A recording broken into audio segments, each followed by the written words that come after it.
आज मैं आप सभी लोगों को यूजीसी और यूसीसी के बारे में जानकारी दूंगा। यूजीसी क्या है? यूनिवर्सिटी ग्रांट कमीशन अर्थात विश्वविद्यालय अनुदान आयोग। वहीं यूसीसी जो है उसका फुल फॉर्म होता है यूनिफॉर्म सिविल कोड, जिसका अर्थ होता है हिंदी में समान नागरिक संहिता। ठीक है। यूजीसी जो है वो यूनिवर्सिटी के ऊपर काम करता है, विश्वविद्यालय जो है शिक्षा केंद्र हैं उनके ऊपर कार्य करता है। वहीं यूसीसी जो है समाज में कार्य करता है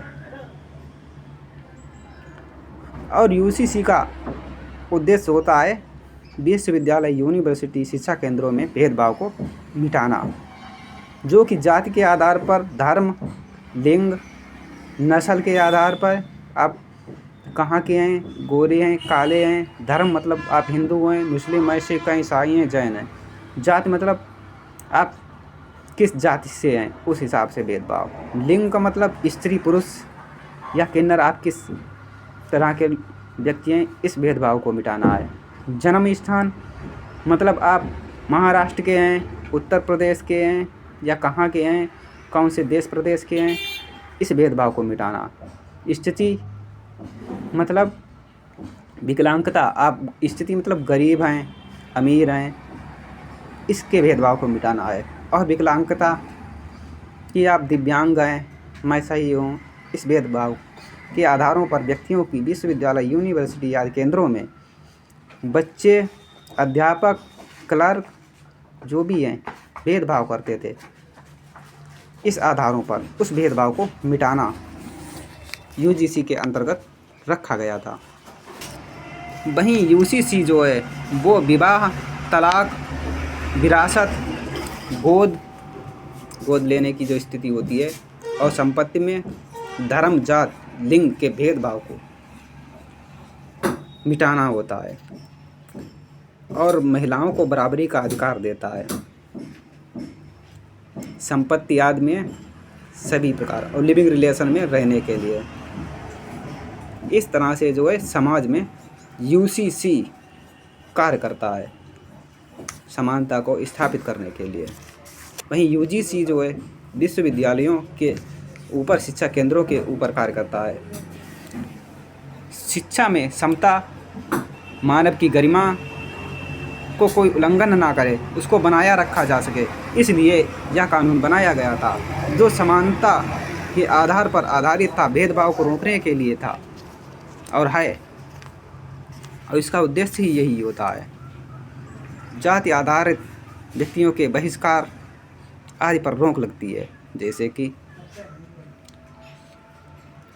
जो भी वाल्मीकि समाज के लोग हैं, जाटव समाज के लोग हैं, आदिवासी दलित हैं। कई बार लोग कहते हैं इनको मैं यूनिवर्सिटी, विश्वविद्यालय में पढ़ने नहीं दूंगा,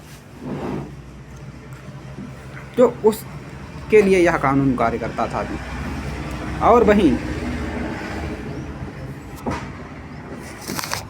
कई बार लोग जाति बहिष्कार करते थे और व्यक्तियों को परेशान करते थे, जो भी लो कास्ट के हैं या गरीब हैं उनका लोग विरोध करते थे, उन्हें परेशान करते थे, उनका बहिष्कार करते थे। इससे बच्चों की शिक्षा पर, योग्यता पर मेंटल प्रभाव पड़ता था। भाई अपनी शिक्षा सही से ग्रहण नहीं कर पाते थे और अपना परफॉर्मेंस नहीं कर पाते थे मेंटल प्रताड़ना के कारण। इसलिए यह कानून बनाया गया जो कि जाति आधारित भेदभाव को मिटाना है, जिसके कारण संवैधानिक मूल्यों को खतरा होता है और संवैधानिक जो नियम बनाए गए हैं वो कमज़ोर होते हैं। समता और गरिमा और भाईचारा आदि कमज़ोर होता है व्यक्तियों में इन सभी कार्यों के कारण। और यह यूसीसी का निर्माण, यूजीसी जो है उसका निर्माण 1944 में सर्वे करवाकर यह पाया गया कि भेदभाव होता है व्यक्तियों में, रिपोर्ट बनी थी। फिर उसके बाद 1952 में आयोग बने, 1956 में संविधान में इसका कानून जोड़ा गया जो कि पहले SC ST पर कार्य करता था। फिर उसके बाद सर्वे हुआ, सर्वे के कारण यह जाना गया कि OBC वर्ग के साथ भी बहुत बड़ा भेदभाव होता है तो इस आयोग ने विचार किया, कमेटी भी और कई बार कई जगह कई प्रकार से जांचें हुई, तो उनमें यह पाया गया कि 75% छात्रों के साथ भेदभाव शिक्षा केंद्रों में, स्कूलों में छात्रों से होता है। उसके बाद सरकार ने विचार किया, कमेटी बनाई, फिर तब ये कानून लागू किया गया। ठीक है, यह ला जो है लाया गया विश्वविद्यालय में, जो कि सरकार, केंद्र सरकार, विदेशी विश्वविद्यालयों आदि पर का जो प्रेशर है भारत सरकार पर पड़ा, तब लाया गया, नहीं तो यह नहीं लाया जाता। क्योंकि आपने देखा होगा समाज में जो जाति आधारित भेदभाव करने वाले लोग हैं वही सत्ता में ज़्यादातर बैठे हुए हैं, इसलिए यह कानून नहीं आ पाया था। और आप देखते होंगे आज़ादी के 70-75 साल होने के बाद भी आज भी सभी विश्वविद्यालयों, कॉलेजों आदि में भेदभाव को नहीं मिट पाया है। भेदभाव आज भी होता है, बहुत बड़ी मात्रा में होता है। इन्हीं सब कारणों से यह कानून लाया गया था, जो कि यह कानून अधूरा था। इसमें किसी भी प्रकार का मापदंड नहीं था, ना ही कोई जुर्माना का प्रावधान, ना ही कोई सज़ा का प्रावधान, ना कोई दंड का, ना फांसी का, कोई भी ऐसा इसमें प्रावधान नहीं छोड़ा गया था। फिर भी इस जो कानून का बहुत ज़्यादा मात्रा में विरोध हुआ और हो रहा है, जो कि बहुत निंदनीय है। जबकि यह जो कानून है सभी के लिए कार्य करता है, बस इसमें यह है हाई कास्ट के पुरुष वर्गों के लिए कार्य नहीं करता है। हाई कास्ट के स्त्रियों के लिए भी यह कार्य करता है, समानता का अधिकार और भेदभाव अगर होता है स्कूलों में, यूनिवर्सिटियों में, तो उसके लिए भी यह कार्य करता है। लेकिन मैं समझता हूँ इस कानून में सवर्णों को भी जोड़ लिया जाए तो कोई बात नहीं, लेकिन इस कानून में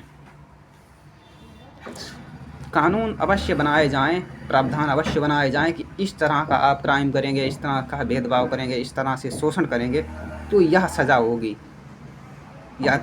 या जुर्माना होगा, इतने साल की सज़ा होगी इस कार्य के लिए, इस दुष्कृत्य के लिए, यह कार्य करने के लिए आपको फांसी होगी, 10 साल की सज़ा होगी, 20 साल की सज़ा होगी, 50 साल की सज़ा होगी, जितने भी हो फिलहाल में वह प्रावधान अवश्य जोड़े जाएं। उसके बाद में मैं चाहता हूँ सवर्णों को भी मिला दिया जाए, फिर उसके बाद में पता लग जाएगा कि कौन कितना किससे भेदभाव करता है।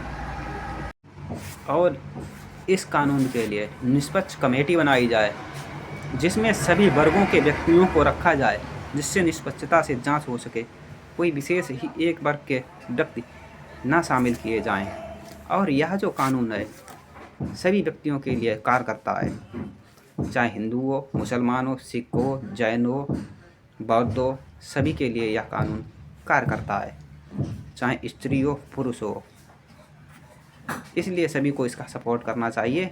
जो गलत लोग हैं, भेदभाव करने वाले हैं, प्रताड़ना करने वाले हैं, वही व्यक्ति इस कानून का सपोर्ट नहीं करेंगे। जो कि सज्जन व्यक्ति है, सही व्यक्ति है, वो अवश्य इस कानून का सपोर्ट करेगा, क्योंकि यह कानून बंधुत्व, समता और स्वच्छता बनाए रखने में सहायक है।